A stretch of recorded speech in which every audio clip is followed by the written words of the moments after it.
Whether you're a high achiever working towards a really big goal, or you're multi-passionate with 5 or 6 projects that are all equally important to you, being motivated feels like it's at the core. It's like the missing piece to our productivity and our success.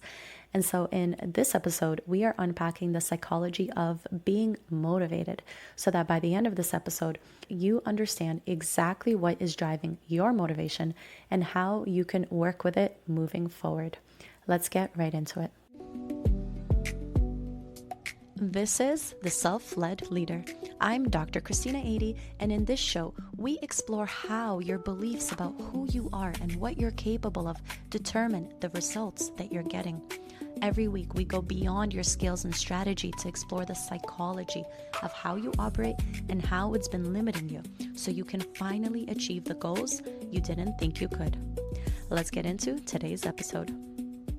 Motivation can feel like this ginormous mountain to climb, or like this elusive feeling that is magically there one day and spontaneously gone the next.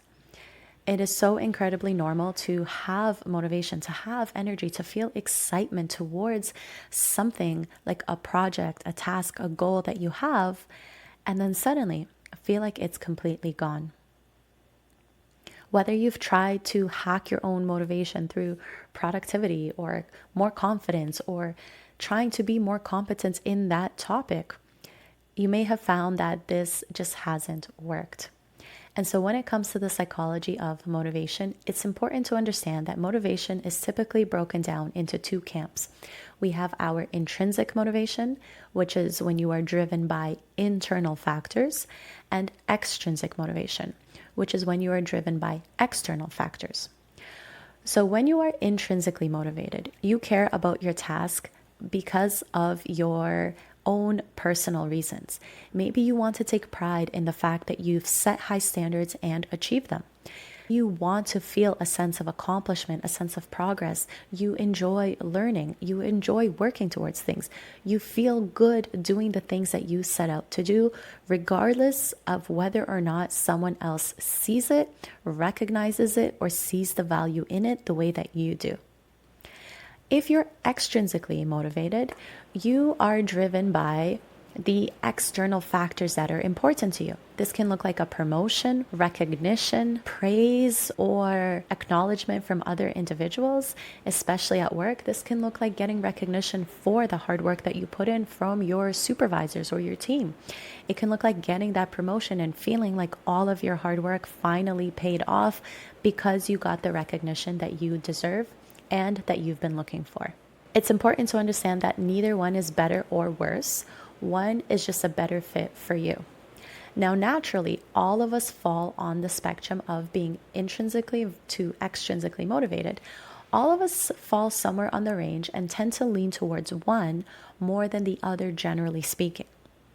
Now, this is due to our social conditioning, our upbringing, what we were told to prioritize, the values that were instilled in us based on how we grew up and what we were taught to prioritize. This contributes to our current sense of motivation. However, the nuance to this is that aside from being generally more intrinsically versus extrinsically motivated, you also have a sense of intrinsic versus extrinsic motivation for each task that you need to work on. And this is where it's important to understand the nuance. Because when it comes to the motivation that you have for the task at hand, in order to feel like you are staying motivated, like you're staying productive, like you're seeing the progress that you're craving, you must be receiving feedback that matches the motivation. So let's unpack what this means. If you're intrinsically motivated, you care about the standards you've set, the progress that you're making, your own development in the process. Well then, the feedback that you are looking for in order to stay motivated has to account for those things.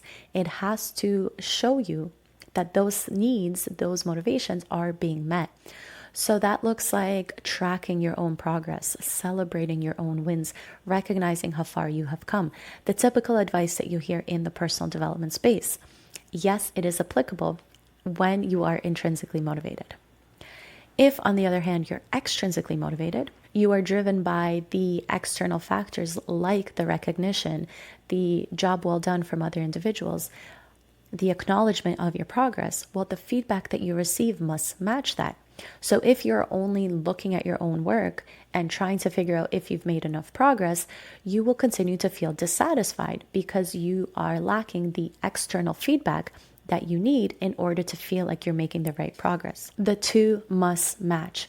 Otherwise, it can feel like you are running on a hamster wheel while losing all motivation to continue. Now, imposter syndrome is a really good example of this. If you haven't listened to last week's episode, I broke down the psychology of imposter syndrome and how our perspective is such an important component of whether or not we continue to feel imposter syndrome. And motivation plays into this. Because if you're intrinsically motivated and you feel like an imposter, if you're dealing with imposter syndrome as an example, and you are only receiving external feedback, you're discounting your own success, you're discounting your own progress, you're not tracking your wins, you're not celebrating how far you come, you're not looking at all of the ways that you are continuing to progress, and your supervisor or your director is telling you that you're doing a good job.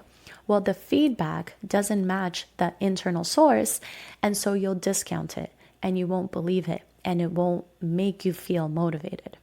If, on the other hand, you are extrinsically motivated and you're dealing with something like imposter syndrome, when you are completing a task and you feel that sense of, I did a good job, the doubt will creep in because you lack the external validation to match. And so it's not just about motivation, even though that's such a huge part of it. It ripples out into so much of our productivity and our ability to perform at work. And so when it comes to your motivation, it's so incredibly important to first understand where on the spectrum it is that you fall, whether you're generally intrinsically motivated or extrinsically. And if you notice that you feel a certain way about it, that is totally okay. Because again, the way that we were brought up, the way that we were socially conditioned, who we were taught to be, is a driving factor in how we currently think and how we currently act. And perhaps some of your values have changed, some of your perspective has changed, and it can be hard to be honest with yourself and acknowledge that, perhaps I am extrinsically motivated and I am doing this in order to get recognition, and maybe you don't like that about yourself.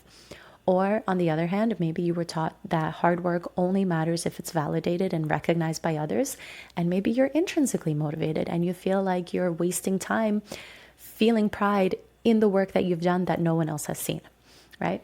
Our upbringing is so incredibly crucial to how we currently think, even if so much time has passed.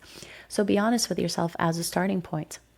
But then the next layer in is when you sit down, when you're feeling like you lost the motivation to do a certain task, when you're dreading it, when it doesn't feel like it's something you'd like to continue working on, do a quick check-in with yourself and try to decide and decipher whether that task specifically is intrinsically versus extrinsically motivated. Because when you recognize exactly what is driving you, that is when you can make sure that you are seeking the right signals to match. And when the two align, if you're intrinsically motivated and you're getting intrinsic feedback, if you're extrinsically motivated and you're getting that external feedback, when the signals align, it becomes so much easier to feel like you are making progress, like you're on the right track, and thereby to continue to stay motivated, or at the very least to persist with the task that you need to complete. And when it comes to something like running your own team at work, it's important to understand that there is variety and fluctuation in the type of motivation we all feel. And just because I might be intrinsically motivated doesn't mean that you are. And your team functions the exact same way. So if you want to take this one layer deeper, consider the motivation of your team as well. Because when you can recognize the motivation of your team, that is when you can start to then give them or help them along with the type of feedback that they need. Because being a better leader starts with understanding how to lead yourself. And so when you really recognize your own motivation and what is driving it and how to work with it intentionally, you can then start to pass that on in the way that you're interacting with your team, the way that you're leading them, the way that you're supporting them through their lulls and highs of motivation as well. And if this has been helpful, if this is something that you'd like to go deeper into, understanding who you are as a leader, how you currently show up, and how your psychology is such a driving part of that, and understanding how to improve your executive presence while overcoming your own self-doubt, come check out the Executive Signals community. I'll link the information in the description, and I'll see you in the next episode. Take care. Bye.